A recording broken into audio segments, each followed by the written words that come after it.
Medical कलेजाव दंफैयो लोगोफोर दा माने आं दाखालि सिलिगुरियाव थांनानै प्रब्लेमाव भुगिनांनाय मोनसे भिडिअ हगारनो नागिरदों।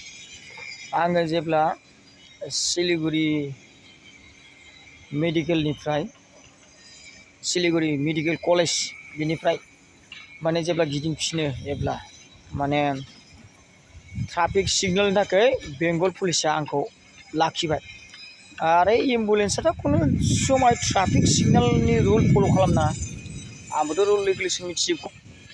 बेनिफ्राय आं नोंसोर आंखौ सिगनेलनि थाखायथ' लाखिनो हाया, ओमफ्राय नोंना गारिया स्किन खालामनांगौ माने माबाया गारिखौ लाखिना दोनबाय इमारजेन्सिबाबो लाखिना दोननानै स्किन खालामबाय बिसोरो। दा आंहा जास्ट आंहा सिरियास पेसेन्ट लाना फैफिननांगौमोन आरो बेबायदि अबस्था। आं रायलायबाय सिरियास पेसेन्ट लाना फैनांगौ इमारजेन्सि सार स्किन मानो स्किन खालामनांगौ नों नायदो मा नायनांगौ नायनानै थाब हगारहर। थारमाने रुमाव लांनानै नोंना माने गारिया 16-17 हाजारसो फाइन जागोन जाबाय मानि थाखाय थारमाने रुल आरो रेगुलेसनखौ बे बुङा आरो।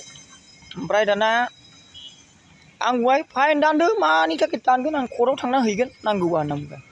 माने साबधान जा जायहा आसामनिफ्राय बेंगल फारसे थाङो आरो बिसोरो माने आसामनि नाम्बार गारि नुबाथाय बिराद गाज्रि नोजोरजों नायो बेंगल पुलिसा दासिमबो बिसिनि बे माबाया। ओमफ्राय लकेसनखौ आं होगासिनो दं बबे जायगानिफ्राय बबे जायगायाव जाया आं जायगाखौ आगोलावनो डिटेल्स केमेराजों भिडिअ खालामनानै लाखाजोबदों आरो बे जायगाखौ। ओमफ्राय पुलिसनि आङो भिडिअ खालामनो नागिरदोंमोन माने गावसोर दानहोफिनदों भिडिअखौ दा जास्ट। ओमफ्राय बिदि जानाय उनाव आं फैनानै खिन्थु लकेसनखौ आं बोना लाजोबबाय। बे लकेसनावनो जादों आरो माने मेडिकेल कलेजनि एसे आगोलावनो प्रब्लेमा नायनानै ला। ओमफ्राय जायगाखौ आं भिडिअ खालामनानै लादों हगारना होगोन आं। ओमफ्राय बे लकेसनावनो मेडिकेल कलेजनि एसे आगोलनि हस्पिटाल बेयावनो जादों प्रब्लेमा।